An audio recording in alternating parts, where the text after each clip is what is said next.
Welcome to Zoe Crossdressing. I never imagined a lazy Saturday could fracture my sense of self. Yet there I was, frozen in front of the mirror, searching for someone familiar in the glass and coming up empty. I'd always been the quiet type. 19, introverted, comfortable disappearing into books and routines. College, chores, silence, that was my world. I didn't invite attention, and I certainly didn't know what to do with it when it found me. Then there was Vanessa. My stepmother carried herself with effortless confidence. People gravitated toward her, drawn in by her poise, her warmth, her knowing smile. But beneath that polish was something sharper. She didn't raise her voice or issue commands. She nudged. Guided.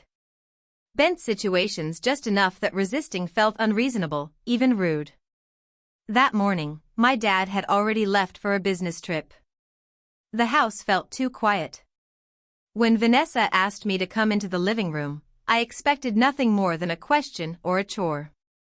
Instead, she was holding a pair of elegant shoes. "Look at these," she said lightly, as if sharing a harmless thought. "Don't you think they'd suit you?" I laughed nervously, certain I'd misheard. But she didn't laugh back. She studied me, slowly, thoughtfully, like she was seeing something I couldn't. "Just try them," she added. "What's the harm?" Every instinct told me to refuse. This wasn't me. This wasn't normal. And yet, her calm certainty pressed down on my hesitation. I found myself kneeling, slipping my feet into the shoes with clumsy fingers. Her satisfaction was immediate. "I knew it," she said softly. "You have the right shape. The right presence." My chest tightened. "What are you talking about?" She stepped closer, her voice gentle but unwavering. "You don't have to be afraid. You've been hiding from yourself for so long. I'm just helping you see it." I tried to pull away, to laugh it off, but her hand closed around my wrist, not harsh, just firm enough to stop me. "Come with me," she said. Just for a moment. Her bedroom felt foreign, staged. Clothes were laid out with intention, soft colors, unfamiliar shapes. Nothing about it felt accidental. "This is who you could be," she murmured. "If you let yourself." "I can't," I said weakly. "This isn't me." She smiled, patient. "That's what you think." Somehow, step by step, I stopped resisting. Fabric replaced my clothes. My reflection shifted. Each adjustment she made felt like another line crossed, another excuse abandoned. When she finally stepped back, she tilted her head, pleased. "There," she said. "You're starting to see it now." I looked at the mirror again. The person staring back at me felt fragile, unfamiliar, caught between who I was and who she insisted I could be. And for the first time, I didn't know which part of me was real anymore. The next step came without warning, and it felt far more terrifying than anything before.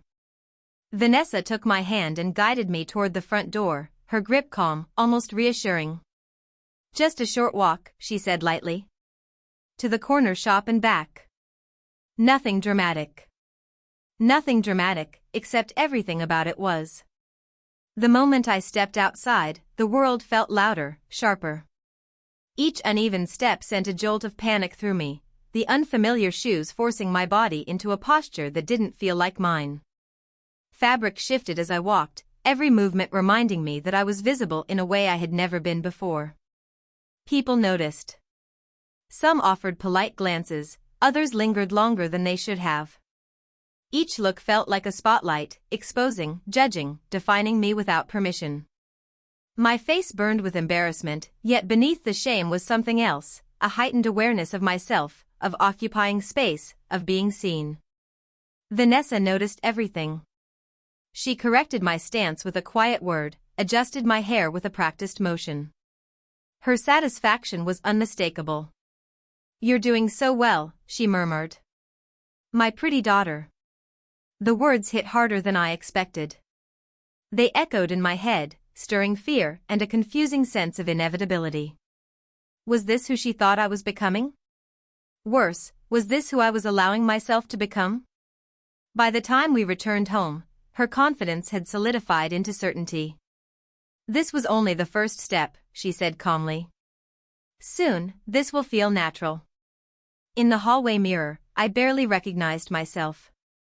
The person staring back looked unsure, fragile, suspended between two versions of reality. The boy I remembered felt distant, like a story I'd once been told. That night, sleep came slowly. Morning arrived with a strange combination of dread and anticipation. When I looked in the mirror again, I saw echoes of yesterday, softened features, hesitant eyes. Vanessa entered soon after, carrying tools laid out with intention, brushes, cosmetics, carefully chosen clothes. Today, she said pleasantly, we begin properly. There was nothing casual about it anymore. She positioned me at her vanity and worked with methodical precision. Each step followed the last, deliberate and unhurried. My reflection changed gradually, piece by piece, until it felt less like play acting and more like construction. Pay attention, she instructed gently. Details matter. I tried to copy her movements when she handed things to me. My hands shook, my focus fractured, but she corrected me patiently, as though shaping a habit. When it was time to stand, to walk, to move as she expected, my body resisted and then slowly adapted. Every step across the room felt rehearsed, measured. Each glance at the mirror sparked a clash of discomfort and fascination. I didn't know when resistance turned into compliance. I only knew that with every correction, every practiced motion, I felt myself drifting further from who I had been, and closer to something I didn't yet have a name for. And somewhere in that realization was the most unsettling truth of all. I wasn't sure I wanted it to stop. Posture, Vanessa reminded softly. Straight. Composed. Graceful. Her hands corrected me with practiced ease, lifting my shoulders, guiding my stance, nudging my movements into something more deliberate. Each adjustment carried a strange duality, reassuring in tone, unsettling in intent. When I faltered, she leaned close, her voice low and calm. Everyone stumbles at first, she said. Perfection takes practice. The word perfection echoed longer than it should have. I felt exposed, embarrassed by my own clumsiness, yet driven by a quiet urge to meet her expectations. She decided we should step outside again, just briefly, she said. Across the street. Nothing complicated. The walk felt endless. Every step demanded focus. The unfamiliar shoes forced me to slow down, to move carefully, consciously. I became acutely aware of myself, of how I occupied space, how I was seen. People glanced over. Some smiled. Others simply watched. Vanessa noticed everything. See, she murmured, adjusting my hair. They notice her. The word settled heavily in my chest. Part of me recoiled, clinging to the person I used to be. Another part, quiet but persistent, felt something else entirely, a pull toward being visible, defined, shaped. Back home, I sat before the mirror, staring. The reflection felt unsettlingly coherent. Softer lines. A posture I didn't remember learning. My hands rested in my lap, unfamiliar yet undeniably my own. Vanessa appeared behind me, her voice gentle. You see it now. This isn't pretend. This is becoming. Tears pressed at the corners of my eyes, not from sadness alone, but from the collision of fear, curiosity, and something like longing. The past version of me felt blurred, like an image left too long in the sun. She brushed a strand of hair from my face. Tomorrow will be more involved, she said calmly. You'll learn how to move through the world like this. That night, sleep was restless.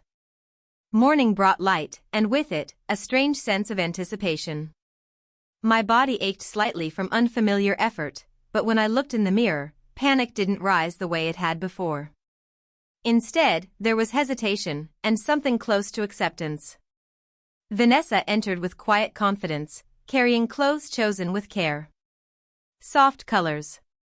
Clean lines. Intentional design. Today, she said, you'll understand how this fits. She guided me through the process like a lesson, careful, structured, precise. Every fold adjusted, every detail refined. Nothing was rushed. Nothing was accidental. As the final touches were made, I caught my reflection again. It no longer felt like a costume. And that realization, more than anything else, left me unsure whether to step back or forward.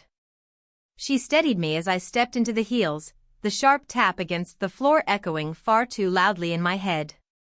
Each sound felt like a countdown, a warning that whatever came next would be witnessed. Vanessa circled slowly, assessing her work. Good, she said. Very good. Remember, every movement belongs to her now. Her. The word landed heavily. I nodded without meaning to, my throat tight, a confusing surge of dread and anticipation coursing through me. The mall was alive with noise and motion. Vanessa's hand rested lightly in mine as she guided me forward, her calm confidence contrasting sharply with the storm inside my chest. The moment I entered the crowd, I felt it, attention snapping into focus like a lens. People glanced. Looked again. Whispered.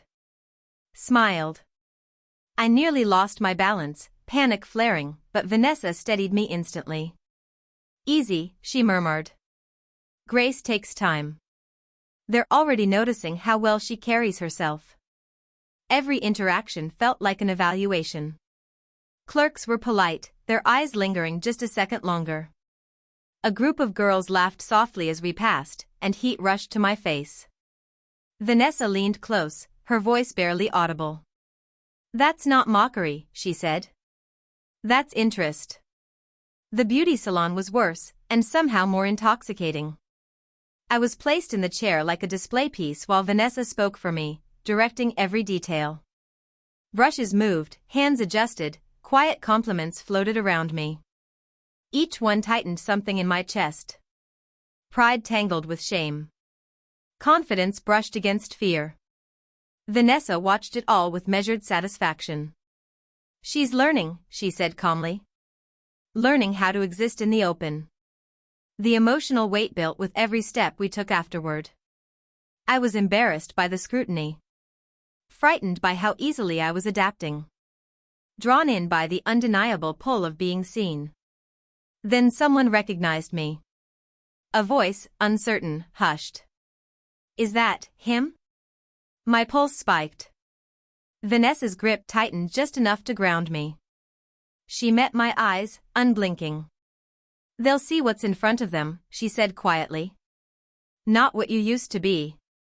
By the time we passed a wall of glass, I barely recognized my reflection. The figure moving there felt deliberate, composed, crafted. The boy I remembered was absent, replaced by something refined, unmistakably shaped by her influence. Vanessa stopped beside me. She's real now, she said. And soon, everyone else will know her too. My eyes burned, emotion threatening to spill over. Fear, shame, curiosity woven together into something I couldn't separate anymore. When we finally left, Vanessa's satisfaction was unmistakable. Tomorrow, she said, almost cheerfully, we take her somewhere unforgettable. I didn't answer. My legs felt unsteady, my heart racing, not just from fear, but from the awful realization that part of me was already anticipating it. The following morning, she told me we'd be attending a charity event, large, public, impossible to fade into. There would be lights. Cameras. A crowd. And this time, there would be no hiding at all. My stomach tightened as the reality settled in. The mall had been overwhelming, but this was exposure on an entirely different scale. Vanessa stood beside the bed, holding a gown that caught the morning light like shattered glass. Today, she said quietly, there's no hiding. The world will meet her. I couldn't look away from the dress. It was elegant, dramatic, unmistakably meant to be seen. Just imagining myself inside it made my pulse spike. fear, anticipation, disbelief, everything tangled together. Vanessa noticed my hesitation and softened her tone. "You don't have to understand it yet," she said. "Just trust me." Preparation became a process rather than a choice. Every step was intentional. Makeup applied with careful precision. Hair shaped into polished curls. Jewelry chosen not to overwhelm, but to define. Nothing was accidental. When the gown was finally in place, Vanessa adjusted it with meticulous care, smoothing fabric, aligning seams, ensuring every detail reinforced the image she wanted reflected. "Look," she said. I did. The reflection stole my breath, not because it felt like me, but because it felt undeniable. Composed. Refined. Someone meant to command attention. The figure in the mirror wasn't tentative or unsure. She looked ready. And that terrified me. The venue felt unreal. Light spilled from chandeliers onto marble floors, cameras flashed, conversations overlapped in a constant hum. Vanessa guided me forward, her presence steady, grounding. "Remember," she murmured, "confidence first. Let them see her." I nodded, forcing myself to move with intention. Every step echoed. Every glance lingered. Some faces were familiar, others entirely new. Whispers followed us like a current. People spoke to me directly. Compliments landed one after another, about my appearance, my poise, my presence. Each one sent a ripple through me, pride colliding with fear, validation clashing with resistance. I caught my reflection in a mirrored wall and barely recognized the transformation. Surrounded by light and attention, the figure looking back seemed fully formed, no longer tentative, no longer pretending. Vanessa leaned close. "This is real now," she said. "You can feel it." I could. Part of me wanted to retreat, to reclaim something familiar. But another part, stronger than I expected, was drawn to the certainty of it all. To being seen without question. Defined without doubt. As the evening continued, my movements changed. My posture adjusted. The effort of performance faded into habit. The person I'd been before felt distant, blurred by the noise and light. Then I saw Alex. His reaction was immediate, surprise giving way to something like awe. "Wow," he said, struggling for words. Vanessa's hand rested lightly on my shoulder. "They see her," she said calmly. "That's how this works." My face warmed, heart racing, not just from embarrassment, but from the realization that being noticed no longer felt unbearable. It felt powerful. And that was the most unsettling part of all. As the night wound down, Vanessa leaned close and spoke softly, as though sharing a secret only I was meant to hear. "Tomorrow," she said, "we take her somewhere she can't disappear. Somewhere people will recognize what they're seeing."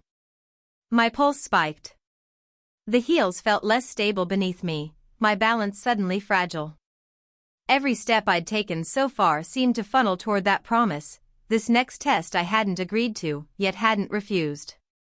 There was no easy retreat anymore. Too many eyes. Too many moments already lived. The following morning, Vanessa entered my room with a quiet confidence that made my stomach knot. I was standing near the mirror, still adjusting to the softened version of myself staring back. Under her gaze, that reflection looked almost exposed. "Today is different," she said gently, resting a hand on my shoulder. "Today, people who remember you will meet her." The thought made my chest tighten. Faces from my past, neighbors, classmates, casual acquaintances, people who thought they knew me. The idea of standing in front of them like this made my hands tremble. "I don't think I can," I admitted, my voice barely audible. Vanessa smiled, not unkindly, but with certainty. "You can. And I'll make sure you do." She chose an outfit that felt deliberately balanced, soft colors, flowing fabric, nothing exaggerated, everything intentional. Preparation followed the same careful ritual as before. Hair arranged with precision. Makeup refined, not dramatic. Accessories added sparingly, as if each one carried weight. Every detail matters, she reminded me. They'll look for reasons to doubt. When I faced the mirror again, the image unsettled me, not because it felt false, but because it felt convincing. The girl reflected there looked calm, composed, real. That realization both steadied and terrified me. Outside, the neighborhood felt too familiar. Each step carried the possibility of recognition. Then it happened, a voice cutting through the air, uncertain but unmistakably directed at me. "Wait, is that?" I stopped. The person staring back had known me for years. Their expression flickered to confusion, surprise, something like admiration. Vanessa's grip tightened slightly, grounding me. "Just be present," she murmured. "Let them see what's in front of them." I forced myself forward, lifting my chin, offering a careful smile. The hesitation on their face softened. "You look different," they said, searching for words. Emotion surged through me all at once: the shame, vulnerability, and something I hadn't expected, relief. I hadn't been questioned. I hadn't been rejected. Vanessa leaned close. "She stands on her own now," she whispered. As we continued down the street, more eyes followed. Some lingered in recognition, others in curiosity. Each step echoed with the sound of my shoes against pavement, each glance reinforcing the strange duality inside me. I felt exposed, yet oddly affirmed. Vanessa's guidance never stopped. A subtle correction to my posture. A quiet reminder to slow my steps. A reassuring presence that made resistance feel increasingly abstract. Fear still lived in my chest. But fascination had joined it. And with every passing moment, the balance between who I had been and who I was becoming grew harder to define. "Every step you take confirms it," Vanessa said quietly. "People see what you show them." I caught my reflection in a passing storefront. The figure looking back moved with an ease I didn't remember learning, upright, composed, unmistakably feminine. The contrast hit hard. The boy I once recognized felt distant, almost theoretical. Emotion rose fast and sharp: embarrassment, awe, and an unsettling sense of recognition all at once. Vanessa's hand settled on my shoulder, steady and warm. "She's here now," she said. "Let her exist." A shiver ran through me. I wasn't pretending anymore. I was being perceived, noticed, remembered. That realization changed everything. The day unfolded in fragments of attention and silence. Eyes lingered. Conversations paused. Some people hesitated, others smiled without question. Each interaction pulled at me in a different direction: humiliation at being examined, pride at being admired, confusion at how quickly I was adapting. Vanessa noticed every reaction. She always did. "She's ready," she murmured at one point. "What comes next will make her undeniable." By the time we returned home, her confidence had hardened into certainty. "Tomorrow," she said, almost casually, "is the real measure. A party. No hiding. No fading into the background." My steps felt unsteady as I crossed the floor, the soft sound of my shoes echoing in my head. Fear tangled with anticipation. I didn't know which part of me would answer when the moment came, the one I used to be, or the one I was becoming. There was no question that Vanessa had been preparing me for this. Weeks of refinement, correction, expectation, all leading here. The guest list alone made my chest tighten: people with influence, classmates, familiar faces from the neighborhood. This wasn't just exposure. It was confirmation. As she adjusted my outfit, Vanessa leaned close. "Tonight," she said, "she doesn't just appear. She belongs." The dress she'd chosen was striking without excess, designed to command attention through restraint rather than spectacle. Every detail was deliberate. Makeup applied with precision. Hair styled to catch the light naturally. Jewelry chosen to complete the image, not overwhelm it. Nothing is accidental, she reminded me. They'll remember what they see. When I faced the mirror, my breath caught. The reflection felt composed, radiant, coherent in a way that startled me. Fear tightened my chest, but it was matched by something else, the realization that this version of me could stand on her own. Stepping into the grand hall, I hesitated. Light spilled from chandeliers, voices blended into a constant hum, and movement filled the space with energy. This was the threshold. Once crossed, there would be no retreat into anonymity. Vanessa's voice reached me, calm and unwavering. "Go on," she said. "Let them meet her." And as I took that first step forward, I understood that whatever happened next would define far more than the night. It would decide which version of me the world would remember. Music filled the space, blending with layered conversations and bursts of laughter. Heads turned as we moved through the room. Some glances were quick, others curious, a few openly assessing. I felt exposed in a way I never had before, noticed, measured, remembered.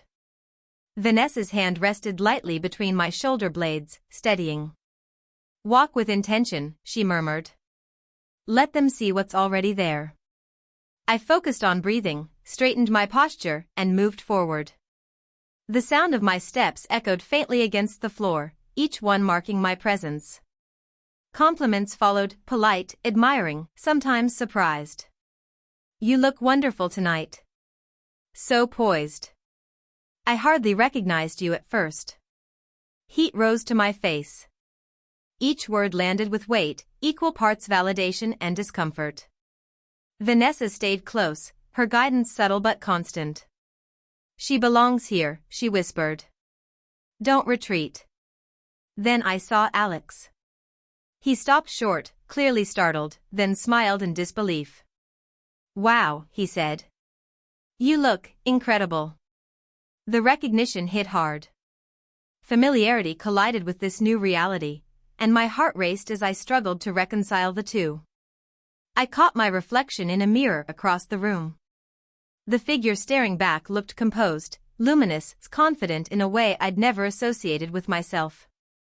Vanessa leaned in beside me. "They see her," she said quietly. "So will you." Emotion pressed close, uncertainty, fear, a surprising sense of pride. I wasn't pretending anymore. I was being received as real. As the night stretched on, the experience intensified.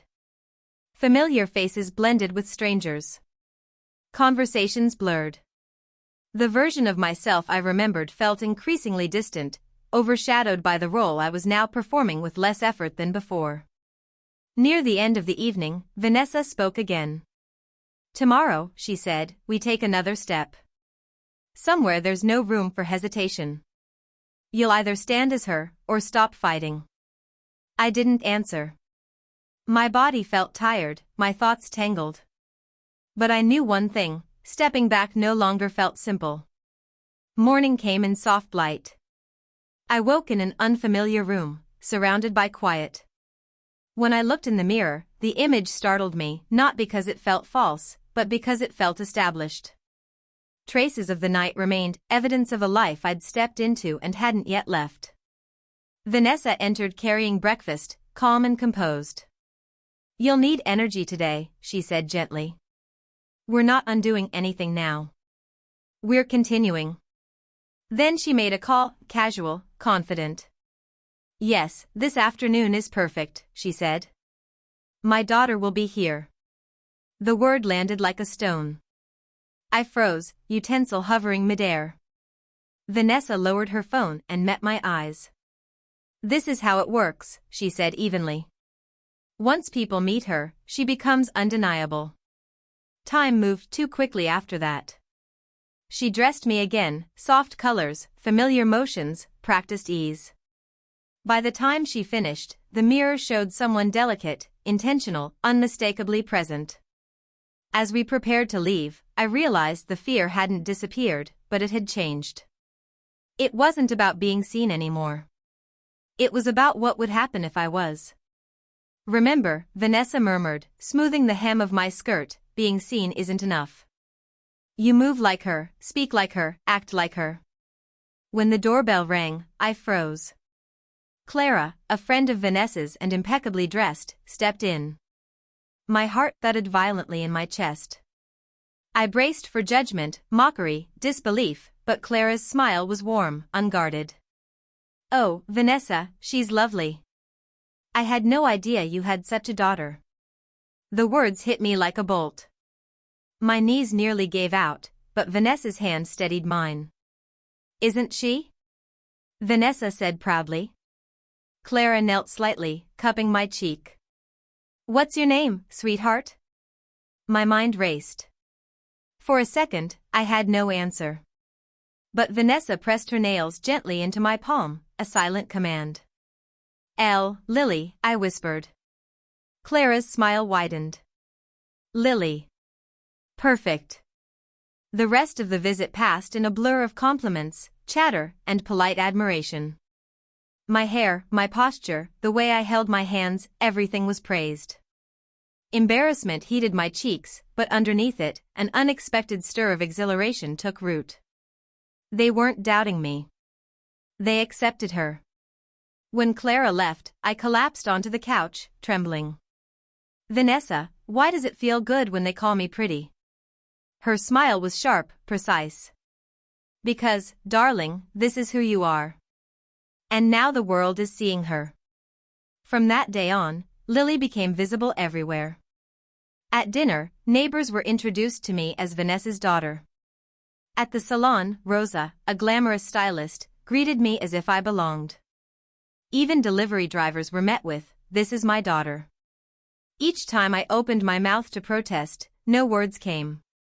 And each time the compliments followed, a small part of me wanted to hear them. One evening, I locked myself in my room, staring at my reflection. My makeup flawless, my dress soft and flowing, posture gentle. I whispered, "Who are you?" No answer came but Lily. The boy I had been, the one whose name I barely remembered, felt distant, almost erased. Part of me recoiled, but another part, terrifyingly, wanted this. That night, Vanessa knocked. Calm, controlled. Pack a small bag, Lily. Tomorrow, we go somewhere important. Somewhere you'll truly learn what it means to live as my daughter. Morning arrived in soft light. My hands shook as I zipped the pink bag Vanessa had prepared. Pastel skirt, fitted blouse, kitten heels. Every step in the car felt like walking through fire. Pedestrians outside glanced, eyes scanning as if they could see straight through me. Relax, Lily, Vanessa said smoothly. By the end of today, you'll understand why it's necessary. The salon was bright and fragrant, buzzing with dryers, mirrors, and conversation. All eyes turned toward me. Knees weak, I felt Vanessa's hand guide me forward. This is Lily, my daughter, she said. Rosa, the stylist, smiled broadly. And who is this lovely young lady? I froze, wanting to vanish. Vanessa's voice, velvet-wrapped steel, cut through panic. Sit, Lily. This is your time. The cape was draped around me. Brushes and combs hovered like instruments of scrutiny. Rosa ran her fingers through my hair, murmuring approval. Delicate features. Let's soften and layer. I wanted to protest, but the room's chatter drowned me out. A little girl across the room giggled, whispering, "She's so pretty." My face burned. Every snip, every curl, every touch erased pieces of the boy I had been. When makeup followed blush, mascara, lipstick applied with meticulous care, I gripped the armrests, knuckles aching. Rosa's teasing voice reminded me to smile. I obeyed, weakly. Vanessa's eyes in the mirror glimmered with satisfaction.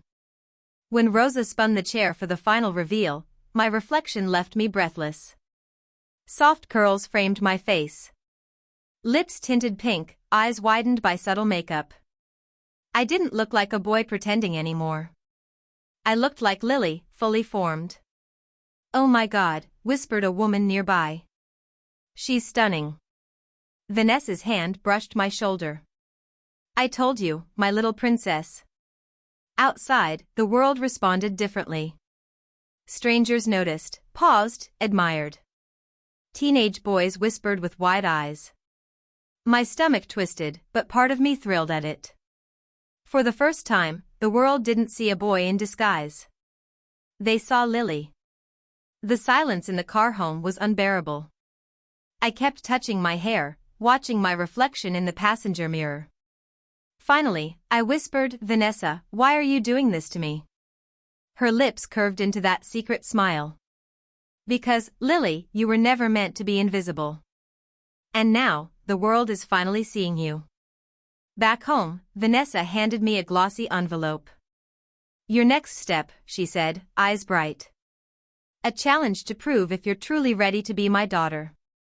Inside, a flyer for the local Miss Spring Blossom pageant, celebrating beauty and talent. Pictures of radiant girls in gowns stared back at me. "Vanessa, this is insane," I whispered. "I can't do this.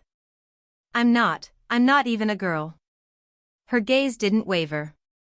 "What everyone saw today, Lily. Rosa, Clara, even those boys on the street, they didn't see a boy. They saw you.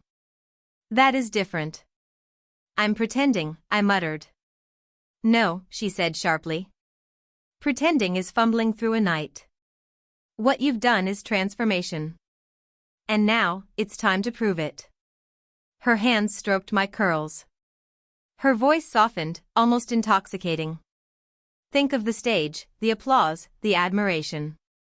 You won't be invisible. You'll be unforgettable." I swallowed hard. "I'll be humiliated," I whispered. "No," she replied, eyes glinting. "You'll be crowned." The next week became a blur of drills, rehearsals, and walking lessons, a steady march toward a world that would finally see Lily, and leave the boy I had been behind. Vanessa had me glide across the living room in heels, a book balanced precariously on my head.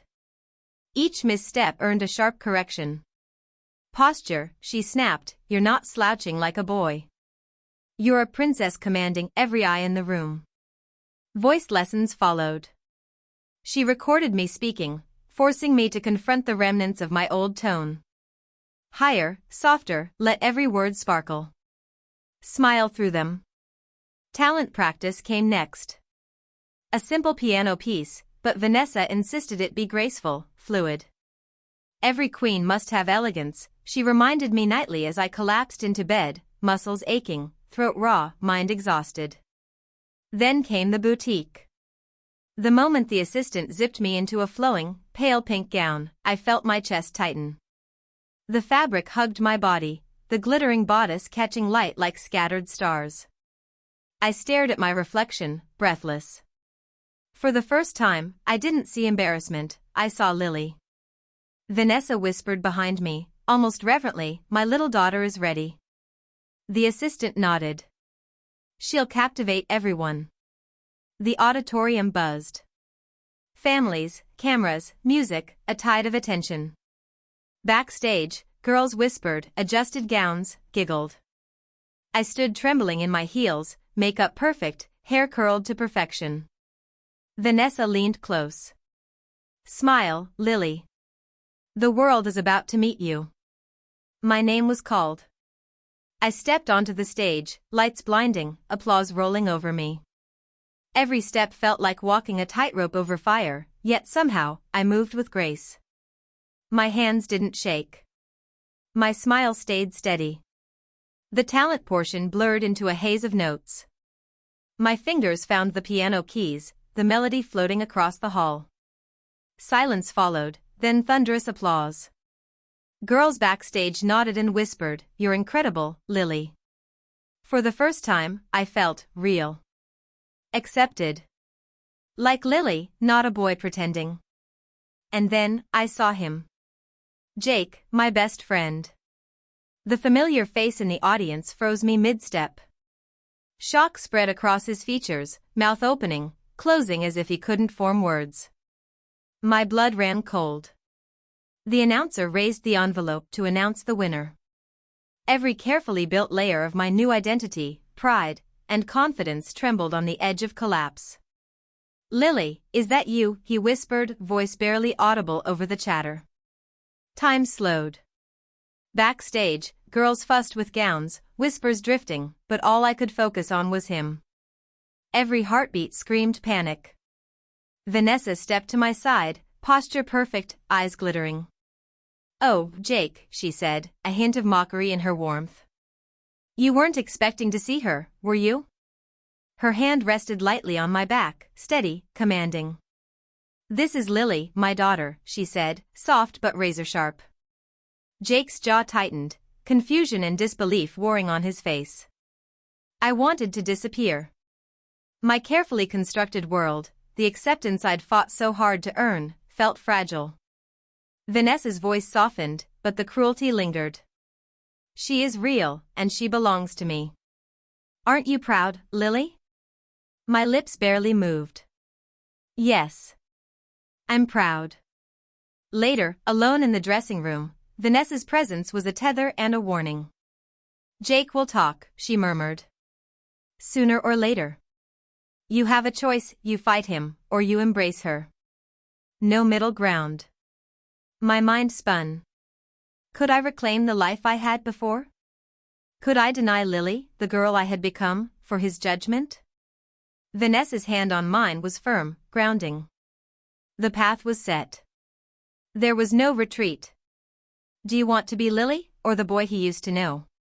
Vanessa's question lingered in the room like a spell. I felt the truth in it, raw and undeniable. A part of me didn't want to turn back. The night became a storm of conflicting emotions. Fear gnawed at me, the thought that Jake's recognition might shatter the illusion I had so carefully built. Embarrassment, the threat of exposure, tangled with desire, the intoxicating thrill of being admired as Lily, and loyalty, a dark, twisted attachment to Vanessa herself. I wanted to run, to cry, to fight, but my legs refused to obey. Vanessa's voice, soft yet commanding, whispered over and over. "She's yours now. Accept her." Her control wasn't just in words. Every subtle adjustment of my shoulders, every gentle nudge of my back, reinforced my new shape. Every whispered phrase into my ear molded my perception, pushing me further from the boy I had been and closer to Lily. She made me practice smiles in the mirror, small, polite, perfect, teaching me that my existence now was for admiration, not for the past I carried. Every gesture, every glance, every corrected step bound me more tightly to Lily, while the boy I had been faded into memory. Then Jake appeared.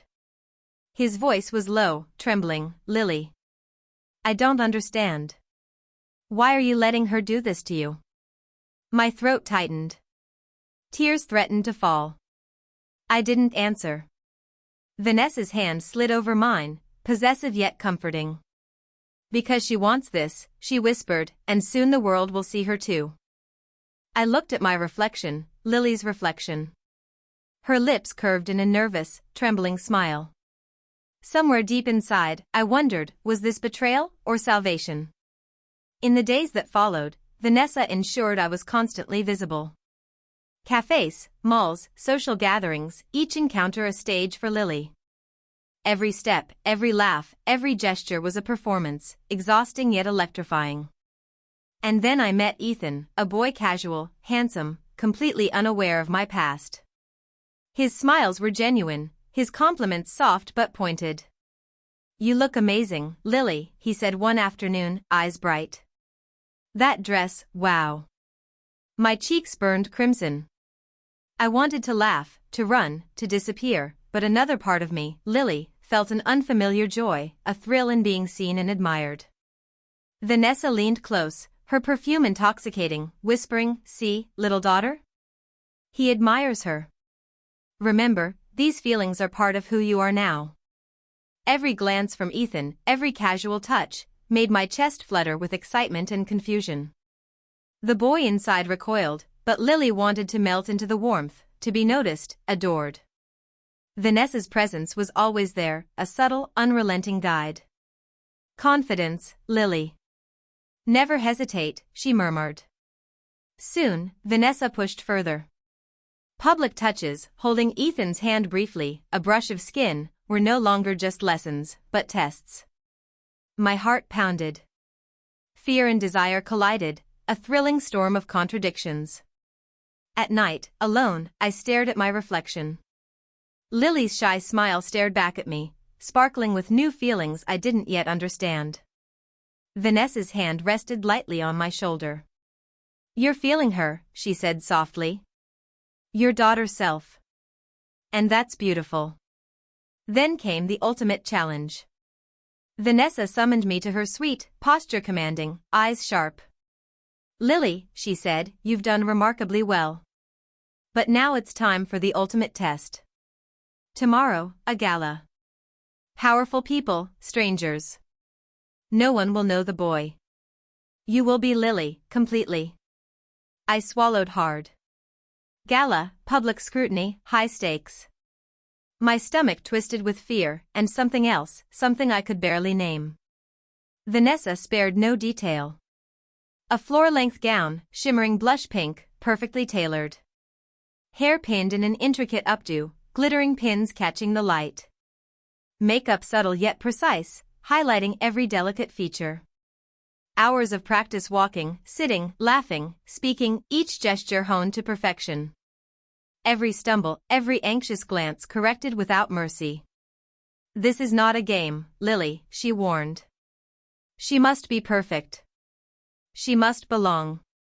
The gala arrived, a glittering sea of chandeliers, well-dressed attendees, flowing champagne, cameras flashing. Vanessa gripped my hand tightly as we entered. "Everyone, this is my daughter, Lily. Brilliant, elegant, and ready to impress." My legs shook. My smile felt frozen. Every eye was on me. Compliments whispered and loud intensified the tug-of-war inside, between the boy I had been and the girl I was becoming. And then, unexpectedly, Ethan appeared. My chest stuttered. Seeing him again sent shivers through me. He approached carefully, eyes lingering. "Lily, wow," he said softly, voice low. His gaze pinned me, chest pounding with a new, unfamiliar longing. Vanessa leaned close, lips brushing my ear. "She wants this. She will enjoy it. And you will obey, even if she feels pleasure." Her hand on my back was invisible yet undeniable, a constant reminder to move perfectly, to inhabit Lily fully. The gala became more than a test.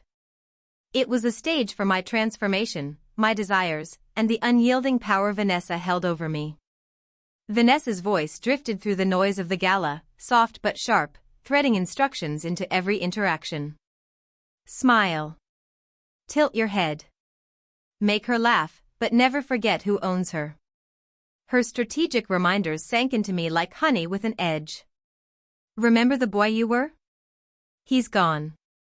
Lily exists for admiration. For my design." Every word, every gesture, every glance tightened the split inside me. Desire to please Vanessa, terror of being discovered, and the dizzying thrill of inhabiting Lily intertwined into something I couldn't untangle. Halfway through the evening, I sat among influential guests, the room alive with clinking glasses and camera flashes.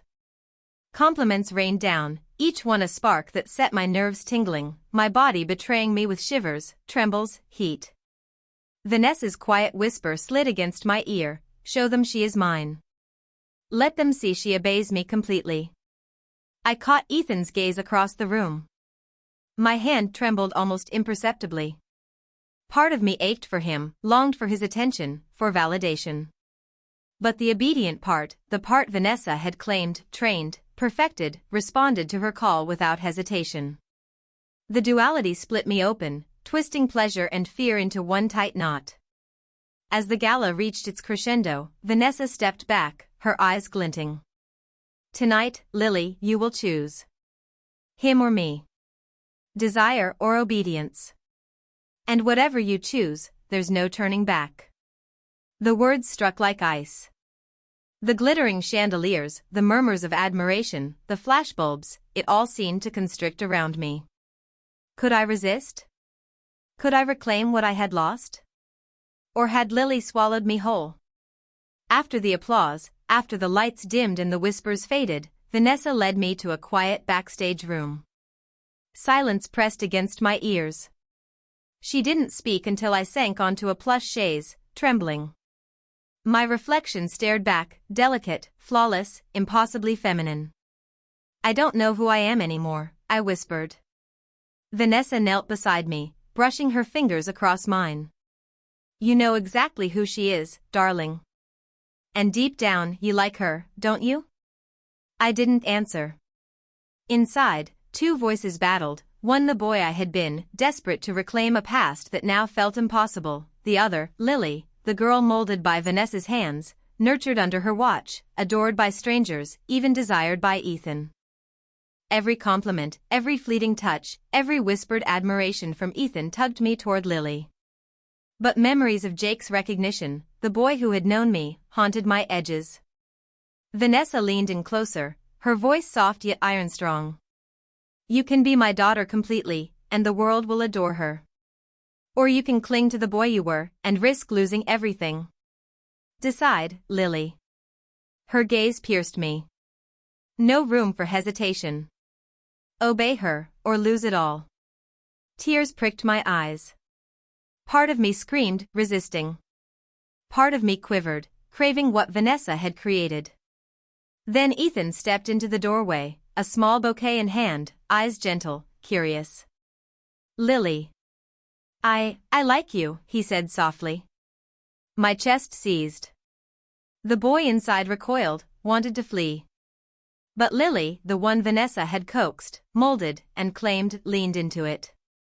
She wanted his attention, his admiration, his desire.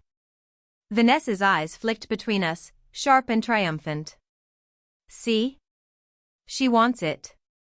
She's mine to guide." I closed my eyes. Memories flooded back, Rose's fingers through my hair, the public compliments, the whispers and giggles, Vanessa's unrelenting guidance, Ethan's tender attention. A heady storm of fear, shame, and longing. And then, trembling yet certain, I whispered, I choose Lily." Vanessa's lips curved into a slow, satisfied smile. "Good girl," she murmured, brushing a stray curl behind my ear. She held me close, protective yet possessive, and for the first time, I felt every fragment of myself, the fear, the thrill, the obedience, the desire, woven into Lily, whole and undeniable. "You are mine forever, and she will live beautifully," Vanessa murmured. I rested my head against her shoulder, a strange cocktail of relief, fear, and exhilaration coursing through me. Lily had won. The boy I once was felt like a shadow, fading with every heartbeat. As the night's echoes lingered, I caught my reflection in the mirror. Lily's eyes met mine, confident, luminous, undeniably feminine. Deep inside, a tiny flicker of doubt lingered. Was this freedom, or a gilded captivity? The sunlight poured into Vanessa's suite, soft and golden, warming the silk robe she had insisted I wear. Memories of the previous night drifted through me, the applause, the admiration, Ethan's tender gaze, Vanessa's whispered control. "Good morning, my little princess," Vanessa said, gliding in with a tray of tea. Her voice was gentle yet firm, wrapped in that unshakable authority. I hesitated, then smiled, a real, effortless smile. Something inside me had shifted. "Morning, Vanessa," I said, almost instinctively. Her lips curved into a quiet triumph. "That's my girl," she whispered. I moved toward the mirror, pausing to study every detail. Lily's reflection was perfect, soft curls framing delicate features, cheeks flushed with life, lips gently pink, eyes sparkling. My fingers brushed my face. Softness, warmth, unfamiliar yet comforting. "She's real," I whispered. "I'm real." Vanessa stepped behind me, her hand sliding over my shoulder. "She is, and she will always be beautiful. And you will always belong here, with her." Days blended seamlessly into weeks. Vanessa guided me through public outings, casual lunches, small gatherings, always introducing me as her daughter. Compliments came easily, flowing naturally. Even Ethan's attention grew warmer, more personal, as he admired Lily genuinely. With each passing day, I felt more secure in her skin. The boy I had been, shy, invisible, unsure, was a distant memory. Vanessa's presence was constant, nurturing yet subtly commanding. She refined my posture, corrected my voice, polished every gesture. Every adjustment reminded me, I was her creation, her daughter. I thrived in the role, exhilarated by the identity I had embraced. Our bond deepened, a mix of maternal care, psychological tethering, and thrilling control. Ethan's admiration became part of the rhythm. Quiet afternoons together, sharing stories, laughter, soft glances. Compliments about my hair, my dress, my smile made my cheeks flush. And always, Vanessa's presence lingered, a quiet, unyielding reminder that she guided every step of this life. One evening, alone in my room, I whispered to the mirror, "Goodbye, old me." "Hello, Lily." No fear, no shame, just a tentative, thrilling acceptance. I realized that surrendering had not been weakness. It had been desire, the part of me that wanted this life fully. Vanessa entered softly, holding a pair of delicate slippers. "Time to walk into the world, little princess." I slid them on, feeling each step light, poised, confident. I smiled at my reflection. Lily had arrived. Stepping outside, sunlight caught my curls and the shimmer of my gown. Eyes followed me, admiration, curiosity, quiet desire. I breathed deeply, tasting a thrill I had never known as a boy. Vanessa's whispered words trailed me, "She's yours to guide, little princess. And the world will adore her." I glanced at her, then forward, and murmured softly to myself, "I am Lily. This is my life. And the world is waiting."